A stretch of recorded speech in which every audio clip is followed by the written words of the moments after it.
So much of the story of God's people is waiting. Just because I can't see the plan doesn't mean there isn't a plan. And it's just a good reminder. Waiting is good. In fact, Isaiah says, they who wait upon the Lord will renew their strength. Hello, and welcome to Working with me, Dan Doriani, hosting a podcast where we explore faith, work, culture, and the way believers can make a difference in their corner of the world. Well, hello, everybody. This is another episode of Working with Dan Doriani, and I am just as happy as I can be to have my friend Mark Vroegop with us today. He is the president, the head, the leader of the Gospel Coalition, which is an organization, if you haven't heard of it, that has a podcast that has 25 or maybe 30 million people, individuals, not touch points, but 25 to 30 million people access the TGC materials every year. And it's in dozens of countries now. And you are the new president of the Gospel Coalition since January of 2025. Mark, it's a lot of work, and we're here today to talk about leadership. Before we do, I want to locate you, Mark, for our listeners. Mark's also been a pastor for kind of close to 30 years, despite his youth. He became a pastor at a very early age, pastored one church for 11 years, helped it grow out of some real challenges into greater health, and then led a very large church in Indianapolis that essentially doubled in your tenure of 17 years.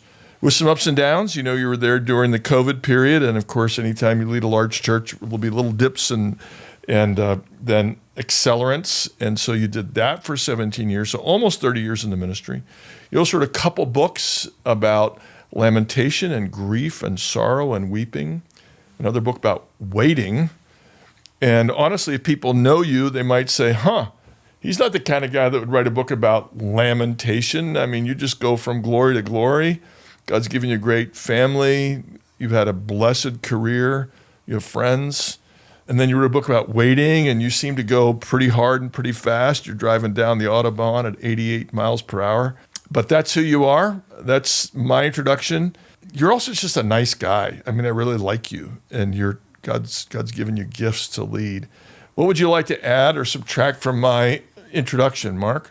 Add or subtract? Really nothing except the fact that, the reason I wrote the books on lamentation and waiting is I'm just a local pastor wanting to help people. In the case of the book on lament, we have 3 kids, 3 boys, and then a daughter, and there's a big gap between our third son and our daughter, and we had a stillbirth in 2004. And so we were on a journey to try and just process our grief, and as I began teaching on that at our church, folks were just like, hey, is there anything else on this material? There wasn't at the time, and I got tired of saying to folks, I don't know what else to tell you where to look. And same thing with the waiting, is just to help people process what do they do with the gaps in life. So so my writing has come out of real world engagement with people, and I just, both as a leader and as a pastor, I just want to help people. I want to see organizations flourish, see the church be what Jesus wants her to be. And so I hope that at the end of my life,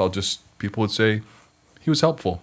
I think that would be good. That would be good. Let me comment a couple ways. First of all, my wife and I also had the loss of a child, and not a stillbirth, but I'll just say very difficult. I ended up writing about it a little bit from a man's perspective. And a lot of people said, all the articles are written for women. Yeah, many are. Which, of course, it was true maybe at the time, but it's not true anymore. It's also certainly true that we need lots of help on things like lamenting and waiting. You said just this morning in my presence that an agricultural culture has an easier time with waiting because when half the world or 80% of the world's farmers, they're used to the idea of planting and waiting, intense labor, and then waiting on the Lord to provide sun, wind, rain. We lose that because we're in a technological age. You want to riff on that for a minute? It's just the reality that with the advancements of technology, which I'm thankful for, and an industrial economy and technologically based economy, there's just different threats, different challenges, different dynamics that relate to your culture. And we are conditioned to not wait. I remember when we first had the internet and it was a dial-up, and you heard this horrible sound, and you're like, this is cutting edge technology, Right, right. And now if a website takes 0.32 seconds too long, What is wrong with this out. thing? I'm out. Or a buffering Yeah. wheel, I got 3 spins, and I'm off to someone else's site. And even monetize it with you go to an amusement park, you can pay to not have to wait. It's a status symbol. And I'm sure that was true, even when we had a more agrarian society. And I'm sure they struggle with waiting in some ways. I think we're more familiar with it. It was just part of the air that they breathed. And now, not waiting is a part of the air that we breathe. It's just assumed that we shouldn't have to wait. And when I can order something on my phone from Amazon and it's going to be there, we live close Before supper. Yeah. Like,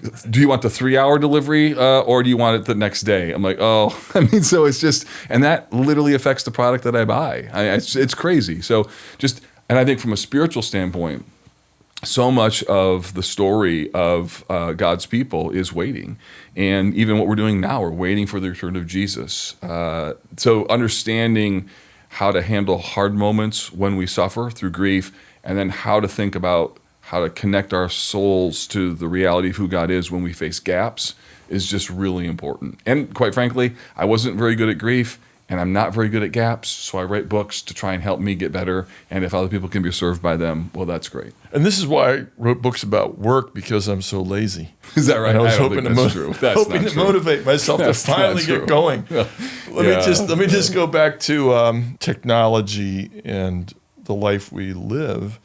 Obviously, when you are measuring the day in morning, evening, afternoon, night, those kinds of qualities. And, people used to time the day with a sundial, and we have more clocks in almost every house you've ever known than there would be in a whole town of size in the Middle Ages or Reformation era.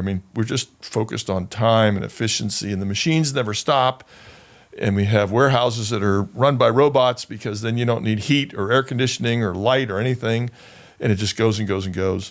And it changes us. Yep. It makes life better, but also we start to operate on the schedule of a machine if we're not careful. Yeah. And so you tried to push back on that. I do, because I think some of the most important growth points and spiritual lessons come out of the most uncomfortable seasons, and most of those uncomfortable seasons have something to do with a waiting. Yeah, not getting what we want when we want it. Imagine what we would be like if we got everything we wanted in the timing in which we wanted it. It would be horrendous. And so I think that there are just really important spiritual lessons to embrace in those waiting seasons, so that we could actually think, wow, waiting could be actually a good thing. And so the title of that book is Waiting Isn't a Waste. Yeah. So I just want to stop wasting my waiting. Even my last name in Dutch, it literally means early up. So it's just like at the very core of my last name. And, yes. And if you're a Dutchman, it's Vroegop, and it means early up. Early up. That's how I'd be known as Mr. Early Up. It's just that's funny. So it reminds me of a piece I read not too long ago by a woman who waited a long time to get married. I'd hoped to be married, maybe, I forget, 24, 25, and right. She was married at 32, let's say, and she was giving thanks. If she'd gotten married at 24, she would never have met her husband, who, lived very, very far away. It never would have been, she never would have met the man of her dreams, the man that God appointed, if she'd had the time frame she wanted. Yeah. That's the thing about waiting, is when it concludes, sometimes we're able to get a glimpse of all of the lessons that God taught us through that season. And so we have these beautiful narratives, redemptive narratives of, I'm so thankful for this season. I can see the providence of God in it. I just think we should pull that into our present reality and just remind ourselves, look, just because I can't see the plan doesn't mean there isn't a plan. And so many of us are uncomfortable with frankly, the loss of control that gaps bring front and center. And so it's just a good reminder. Waiting is good. In fact, Isaiah says, they who wait upon the Lord will renew their strength. They'll mount up with wings like eagles. So I just wanted to find how to be refreshed in waiting. And then even as a leader, to build waiting into my leadership calculus, as opposed to feeling like waiting is a hindrance. Mm-hmm. Yeah, let's go to those leadership themes right away. You and I share in common the fact that we've been in leadership roles, and when you're in a leadership role, often you're taking over from a finite person who might have been tremendously talented, but they didn't have the ability to solve every problem in their church or their organization. And so when you start leading, you almost inevitably start meeting the problems. We couldn't solve this. We loved your predecessor. We loved him. He was terrific. Let's hope anyway. Ordinarily, we loved your predecessor, but he never could solve this one. And now that you're here it is. And people want you to fix that right away sometimes. And to be honest, you want to fix it right away. Sure.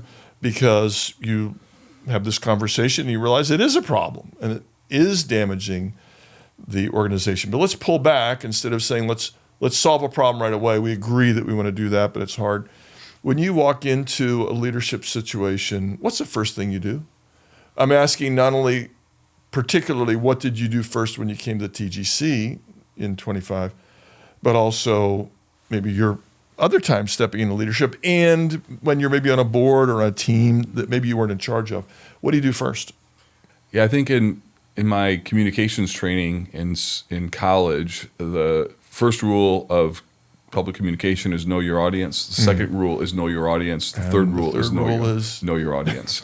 And I think when you're stepping into a leadership role, the very first thing you have to understand is the story, the audience, like what's really gone on here.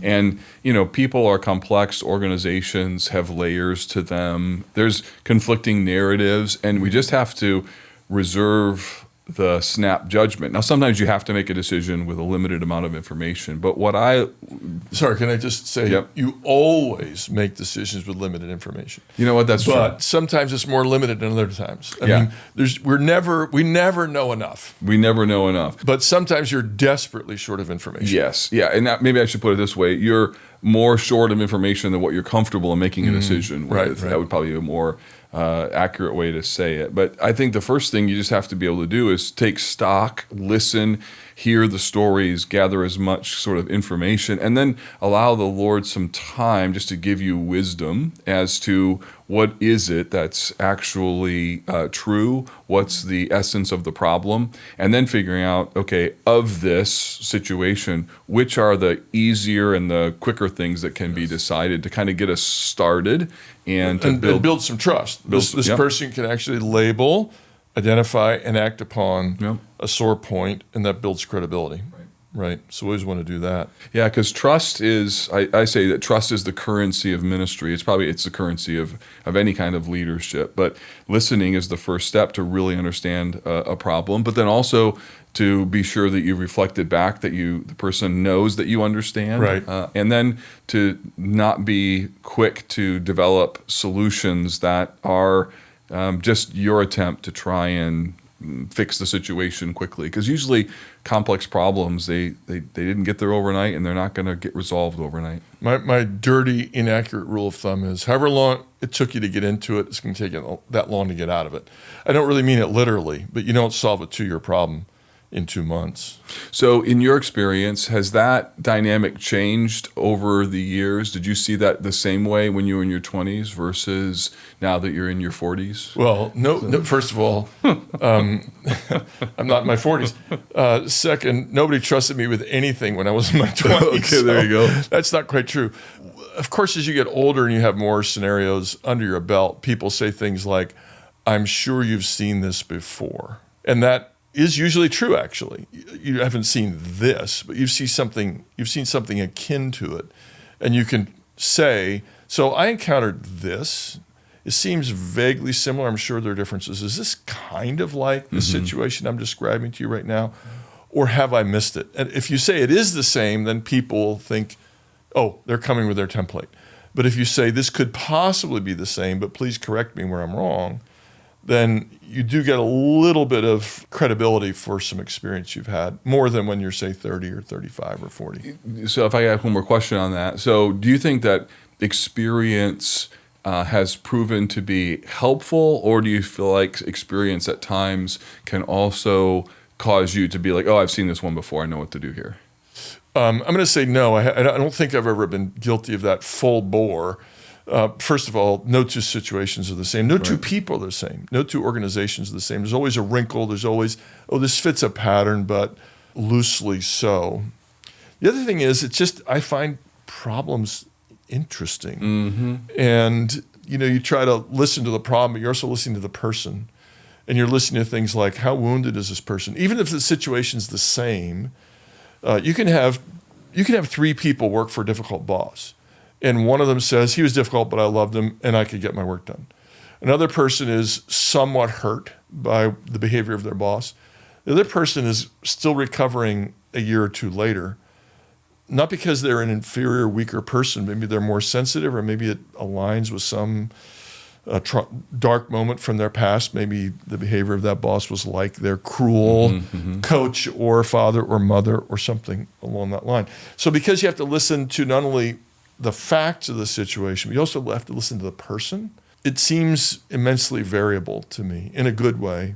And of course, there's always the question, how can I be reasonably sure that I can help this person believe that they're free to tell me everything they want to say?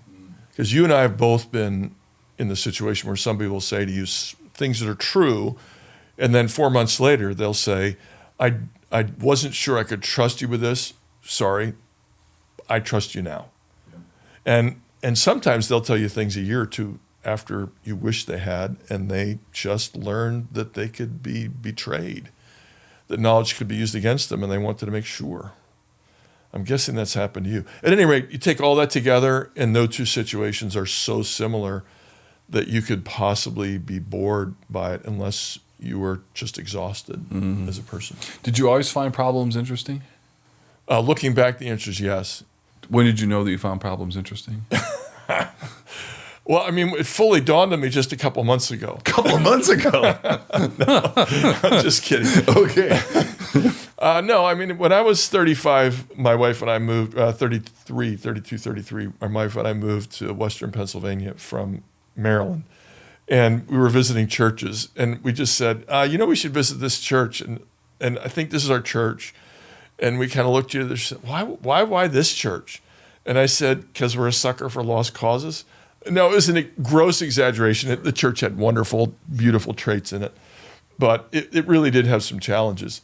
And I'm just drawn to challenges. I think maybe always have been. That's interesting, isn't it? It's kind of hardwired into your DNA. So it's a unique. I think there are some folks who do not find problems interesting. They find them overwhelming. Yes. Yeah, or they find them to be super discouraging. And there are others, and I would put myself in that camp. I just am relentlessly curious about a problem. I'd like to learn more about that, and love the idea, again, as I said at the beginning of our conversation, just to be helpful. If I can help solve a problem, and especially if it's kingdom related, oh man, there's few things that I love more than that. So solving a problem, of course, can be a liability. Certain people love a crisis, and they hate maintaining. I'm going to guess that you are the kind of person that doesn't. You don't seem to be the kind of person that hates anything. You seem to like almost everything you do. Oh no, there's quite a few things that I hate. Changing diapers, whatever. I kind of like that, but yeah. Okay. So, I'm sure we can find things you don't like to do. Yeah. But professionally speaking, my experience with you is that you seem to like a lot of things. I do. Your point about people running away from problems is interesting because, I mean, I could say, as people who listen to this podcast know, I grew up in a difficult home and kind of grew up having to navigate problems. But some people say, I've had a lifetime of that. I'm out. And other people say, God's providence, I've learned to navigate difficult situations and I'm kind of good at it. Which one are you? Are you the kind of person that had a really great early life and you just came to the interest in problem solving naturally? Yeah, I wouldn't say it's because of solving problems, in childhood or things like that. I just kind of hardwired to see that something could be better or that it could create an environment that's more flourishing and optimism of kind of what could be. So every house except one, and that one was the one we lived in very shortly, has been a renovation or a rebuild kind of a thing. So my daughter once said, "Dad, it's a good thing you know how to do things because Mom has a lot of ideas." And so my wife will have this vision of what we could do. I just love the back figuring patio. out. I mean, I finished our basement from cement to finished product, and someone was like, "How did you?"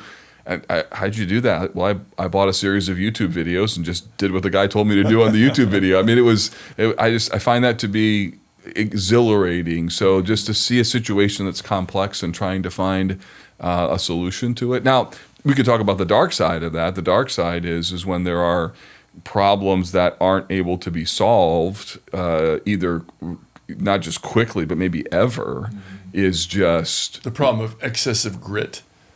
Yes, has been like, grit. We praise grit and endurance, but there's a time to say, I'm done. I can't solve this. I think that's what many pastors faced in COVID, was just seemingly intractable problems that are just not going to go away. Right. And it really, I think, did a number of us, including myself. There was no way to solve this. In fact, the solution was, in some respects, enduring and just learning how to waiting for it to end, how to survive it.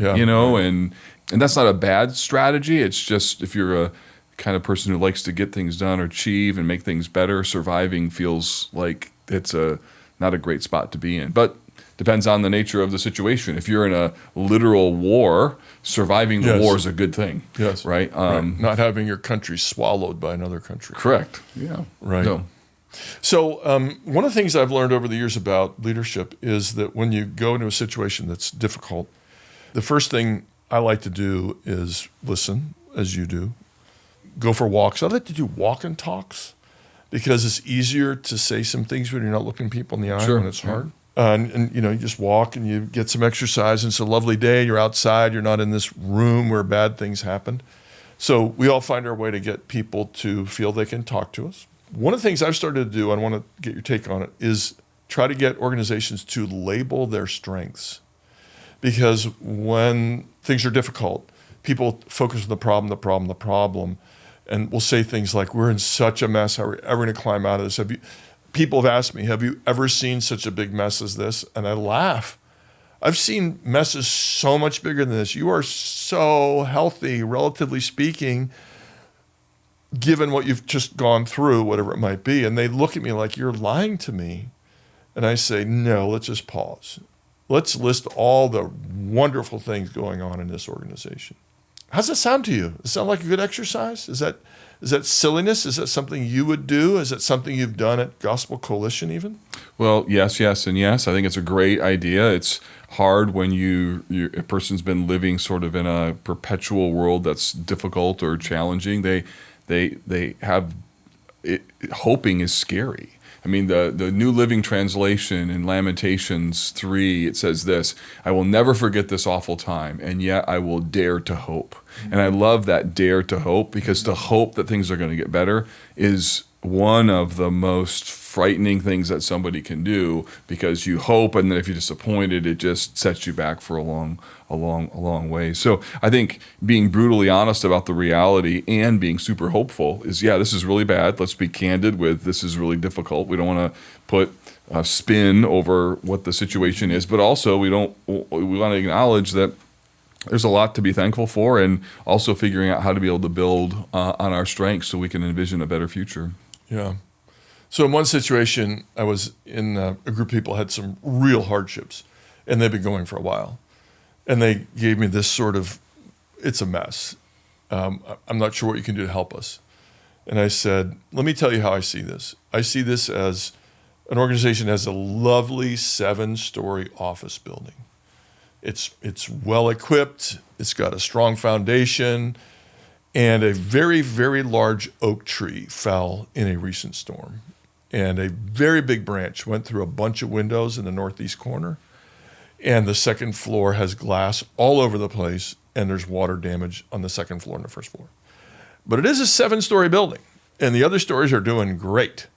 And I would love to spend some time explaining why I see it that way. People who've been in a crisis are intrigued but resistant to that idea. But as you show that you're sincere and not just playing Pollyanna, it does give people room to hope. But I couldn't agree with you more. Hope is dangerous, and people who've had shattered hope over and over again are very reluctant to become enthusiastic again. Yeah, it's scary, and I think it's important to understand why it's scary for them. And then maybe even to one of my favorite diagnostic questions that came out of COVID that I still use today is, hey, tell me what you're afraid of. And if they can articulate it, or another one of my favorite questions is, hey, tell me about your expectations.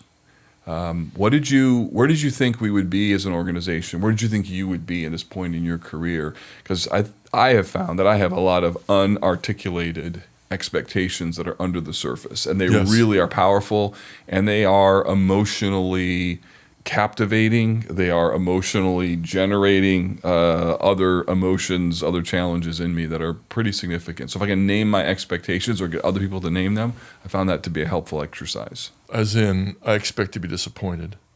I expect to do the most good if I operate by myself and not. And people wouldn't say that right away. No, they wouldn't. No. But if you wait for them and maybe give them gentle prompts, is that what I'm hearing? Yes. Yeah. And then maybe just a one click further would be, hey, let's just say that the organization you're talking about is a church. I would have expected that our church would have responded better to this crisis than how we are, and they would have done this, this, and this. I would have expected that our other pastors or our my best friends would have responded in this way. People who are grieving as well, like we have latent expectations of how people are going to understand our grief, and very few people can understand what we're walking through. And the trouble is not only in grief when people don't care for grieving people well, but people who are grieving have sometimes unrealistic expectations of how other people are going to help them. That's true. And any number of episodes flash through my eyes, my memory, as you say that. I find that people who are grieving, sort of want an apology that might not come, for example. But I've also found lately, this is sort of forced upon me by events. I didn't discover this on my own. If someone compliments you for something you didn't do right, go ahead and take it, because you probably have some connection to it. Sure. And, maybe a friend of yours did, or you're part of an organization, and they see it even if you don't. But the flip side of that, which is I think much more important, is that if someone is angry at you for something you didn't do wrong, you can take that too. And as I've heard you say, absorb it, even though you didn't do it wrong yourself, and maybe apologize for it, even though you weren't around. I'm not trying to label Gospel Coalition, but maybe something happened at Gospel Coalition 7 years ago before you had anything to do with Gospel Coalition. You might still apologize for something Gospel Coalition did because you're the head now, and it can actually be healing to people. Yeah.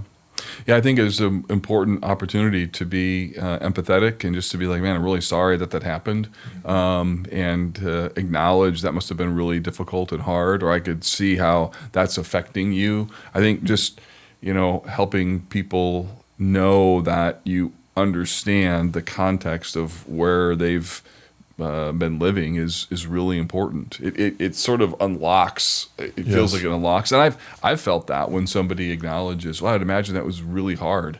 Oh, thank you. Yeah, actually, it was. Exactly. It's helpful to have you acknowledge that reality. Yeah. While not holding them hostage to that, it's helpful.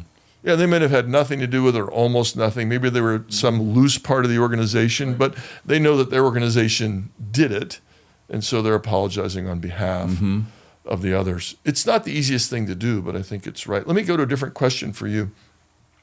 When you do enter into a difficult situation, we've established that you listen first and you identify your audience second. Maybe those are reversed order.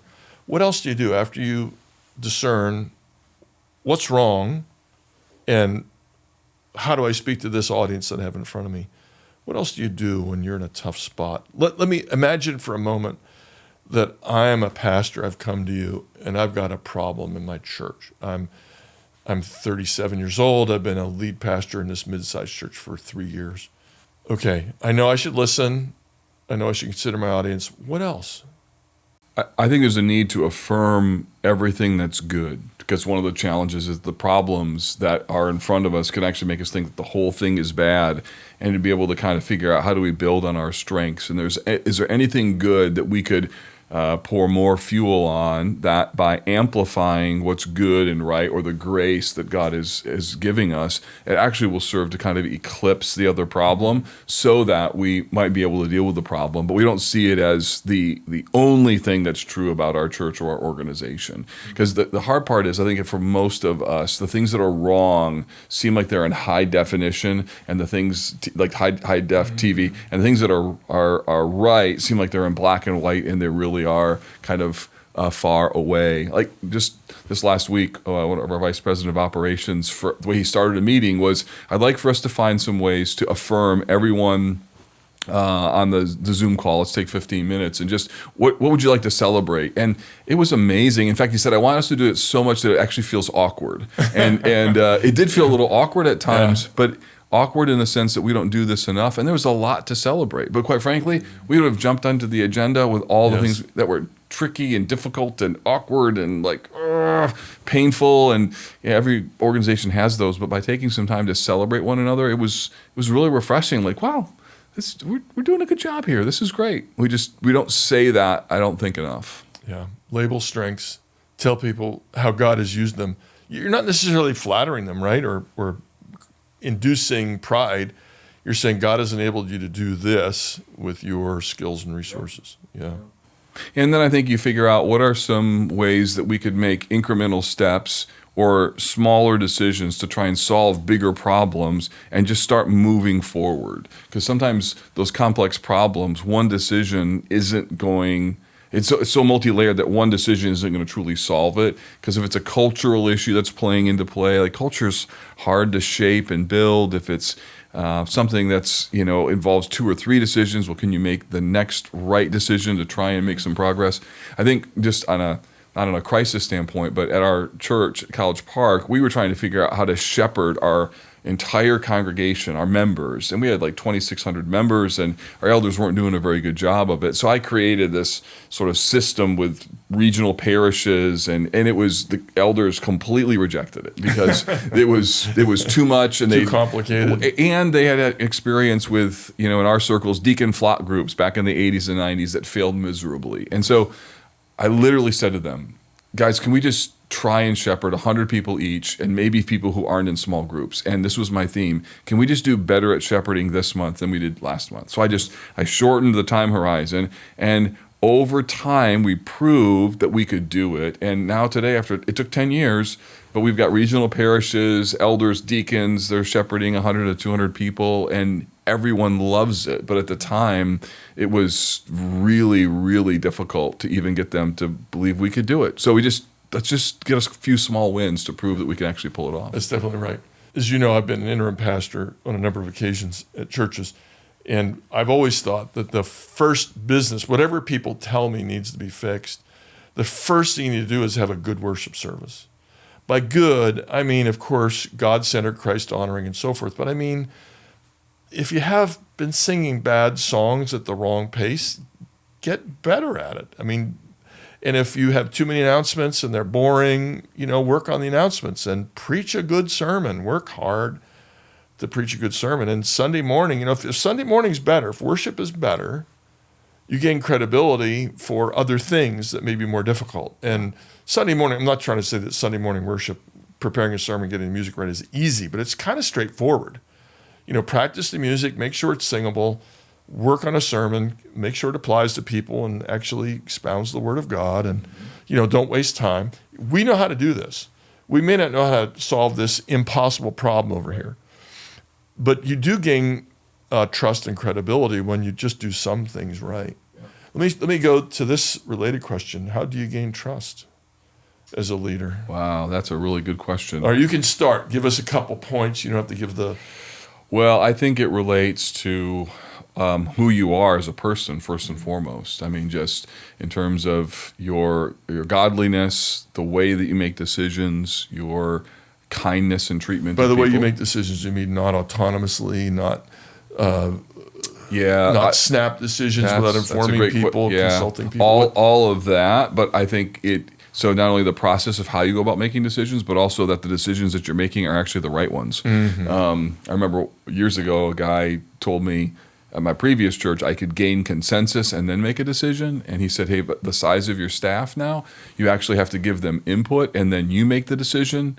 And then the consensus comes as to whether or not you made the right decision. And I was like, oh, man, that's a tough one. That's an extra wrinkle. It is. And it was, Yes. I remember like, wow, it felt like I moved from, 8th grade basketball to varsity basketball in that big move. Maybe even D1. Maybe even D1, yeah. So, and then I just think there are ways to communicate and the frequency of communication. So just like one of the things that I did kind of accidentally at the Gospel Coalition was with a fully remote staff, it's easy to not have everyone have the same information. So they kind of know what's happening. And so I just started sending on Fridays an email with just here's what happened this week. Here's some information that you might need to know. And then I record a 1.5 to 3 minute video. Just here's some thoughts that I have this week. And every Friday I send that out. And it's been surprising how helpful this information is to folks at a very basic level. There's a consistency, there's communication,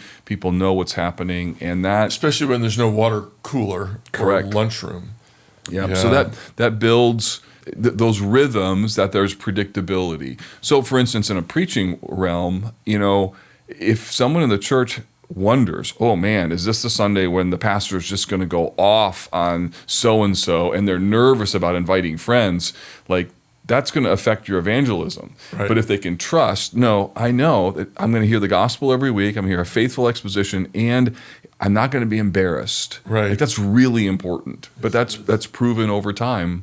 And then when you make a mistake, you got to own it, and you got to be like, yeah, that was a trust violation. I'm really sorry. Because if you don't own it, then people wonder, hey, are you really truly trustworthy? One of the worst things that ever happened to me in ministry had to do with that.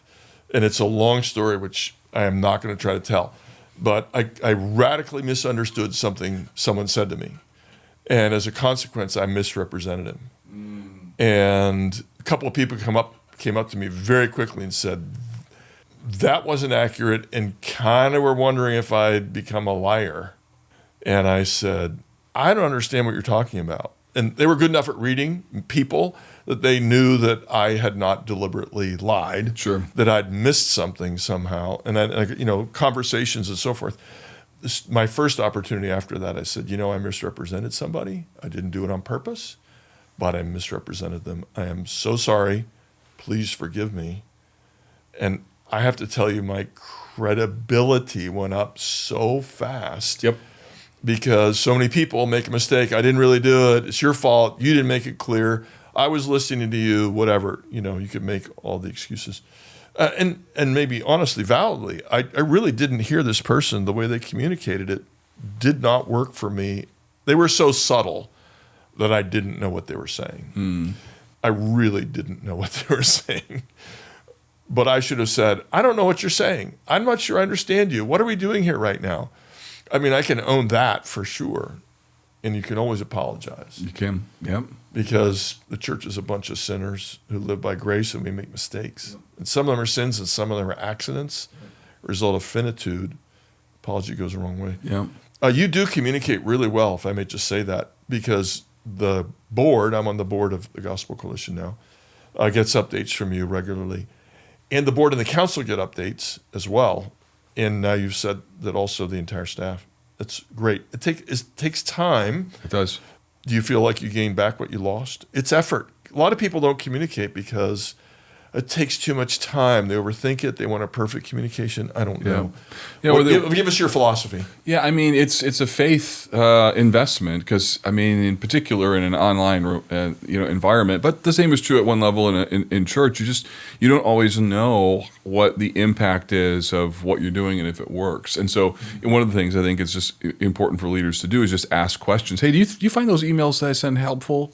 Is there a way for me to make them better? Because I don't want to send folks stuff that's not helpful, but I also know what it's like to be on the receiving end as a board member or as a congregant, and I'm getting these emails, and hey, I may not read all of them every single time, but the fact that they're coming says something. And then secondly, the information is helpful. It is just representative of kind of a philosophy of leadership, which is, hey, we want to keep you as informed as we possibly can, because there are going to be moments when you're going to feel uninformed. But at least we've tried as best as we can to help you know what the most important things really are. And for an organization or a church, it's just important that people understand what the most important things are organizationally, or they begin unintentionally hijacking the priorities of an organization. So I think of it a little bit like preaching to a series of floats in a parade. You're saying something, and then the new you're saying something, and then you're saying something. I like that analogy. And it's really important to realize that it's a new float every 3 minutes. So you feel like you're saying it. Well, you are saying the same thing, but they weren't in position to hear it last time. Absolutely, but it feels to, I think, a communicator and a leader like I'm being so repetitive. Yes, and I think a lot of us in leadership would like to be or want to be creative because we don't want to bore people. Right. But in so doing, we end up providing too many messages. I remember at my last church, like every year I would come up with, every quarter, here's the 3 things that we're working on, and here's the 3 things that we're working on. And so we had clear strategy, but our staff was like, we don't have any strategy. I'm like, yes, we do. We have. And what we found out was that the simpler we made it, the more they thought we were strategic. And so when we boiled it down to here's 2 words for the next 2 years, they're like, now we've got strategy. Well, we didn't. What they meant was, now I hear the strategy. Correct. So I was just listening to Jonathan Haidt about cell phones and kids and the media and so forth, and he said at the end of his main book on the theme, the anxious generation. I forget the title of the book at the moment. That's it. Mm-hmm. He said he had 40 suggestions, and then he thought somehow it dawned on him that 40 suggestions might not be the way forward. And so he ended up boiling it down to 4 that could all be stated in one sentence. Yep. Like, if you want your children to be free of phones, make sure you enlist the parents in your group and do it as a group. And don't try to take a cell phone away from a 17-year-old who's had one for 5 years. Work on younger generation, whatever the others were. But it went from 40 to 4. Yeah. And then it took off because moms, he said that was the main audience, said, I can pick 2 of these 4. Right. Yep. But pick 2 of 40 and you've got a mess on your hands. That simplicity is one of the arts of leadership, right? Getting a mission statement down to 8 to 10 words is really important. If you have a beautiful mission statement, that's 29 words no long. one can say it, so it becomes unuseful. And so that's... What's the mission statement of the Gospel Coalition? It's to help renew and unify the contemporary church and the ancient gospel. There you go. So, that's good. We just say it over and over and over, and my mission statement at my church was igniting a passion to follow Jesus. And that's clear. Isn't that? Yeah, I like it. So trying to figure out how to keep things aligned and it's hard as leaders to, simpler is better, but simple takes a lot of work, takes a lot of energy. I have maybe 3 more questions for us. 2 are real short, one's a little bit longer. Some people think I can never be a leader because they think, just to use prophet, priest, and king, which is a useful biblical analogy, 3 principal roles in Israel and to some extent in the church. A lot of people think, I can't be a leader because I'm not a king. I'm a caregiver. I could never be a leader. I'm a teacher. I could never be a leader. Personally, that was my thought. I'm a teacher. I could never lead anything. Then I find myself in leadership positions, people saying, can you help us lead? So, okay, people view me as having some ability here. Why is that, given that I think I don't have any ability in this? And what I found pretty fast is that I led by teaching. And that becomes kingly. Eventually I got more sophisticated. But at first I just thought, you got to be a king. Your way of being a king is the teacherly angle. And then maybe people can begin to accept that. But a priest, a man of prayer, a shepherd, I could never lead. What would you say to the person who says, I could never lead because I'm not kingly? There's lots of opportunities for people to lead in lots of different spaces. In fact, some of the most consequential leaders that I know are actually second chair leaders, who are the folks who are figuring out how to either implement a vision or they're not the upfront person, but they actually have enormous influence. Just Define second chair for me. I think everybody knows what Yeah, it means roughly. yeah. Who would be a second chair person? So a second chair person would be, let's say, an executive pastor at a church or an assistant pastor who's dearly loved in a congregation, who's caring for the discipleship needs. They're not the upfront person preaching and teaching. It's the chief operating officer in an organization or a CFO. It's the vice president of human resources who knows the culture of the company and things of that sort. So I think sometimes we overrate the first chair. We think that's what true leadership is. But it really takes a team. And when you got a constellation of a lot of good leaders, they're leveraging their gifts. Or think of it like, and nobody has every gift. Right, absolutely. It's just a matter of how you use those gifts in order to lead in the space that God has provided you. So I think everyone probably leads something or someone. It's just a matter of the scope, scale, the platform, the public nature of it.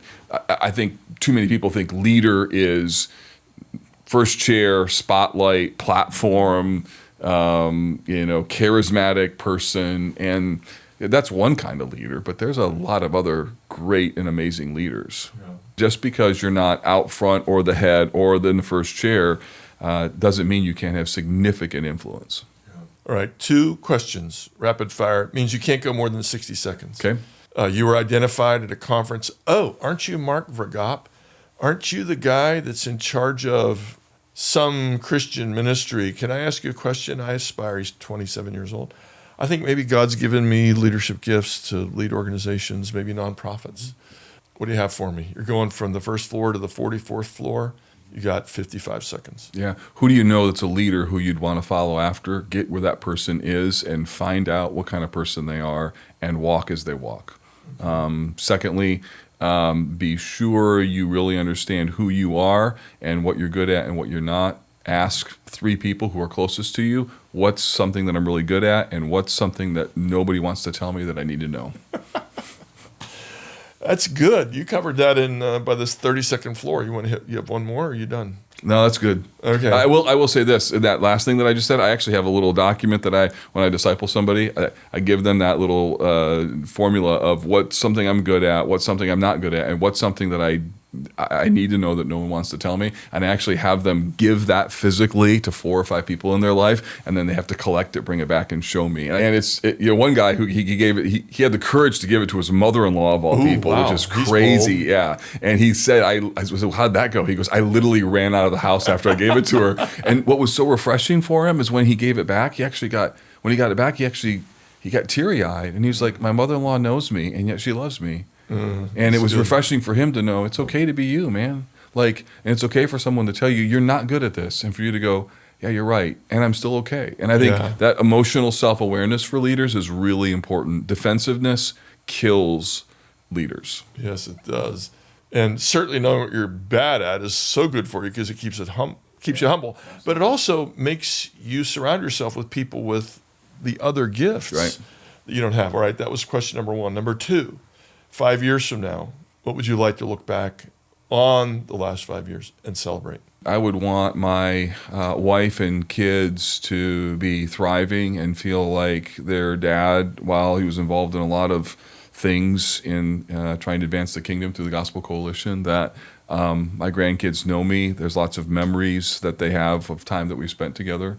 And I'd love to see on a ministry side of the equation, lots of pastors and churches that are healthy and have been helped by the Gospel Coalition, and someone who's just lived in their shoes a little bit and can help them faithfully follow Jesus all the way to the finish line. Yeah, that's a great aspiration. Mark, it's been good to have you. Thank you, man. Enjoyed the good to hang out with you, conversation. Dan. Thank you. Yeah.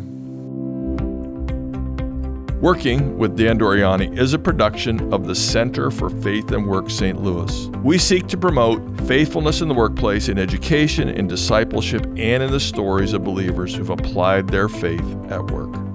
If you want to put your faith to work and change your corner of the world, visit our website, the Center for Faith and Work St. Louis. Look for faithandworkstl.org. That's one word, We'll help you start a cohort with like-minded believers who also want to practice their faith at work.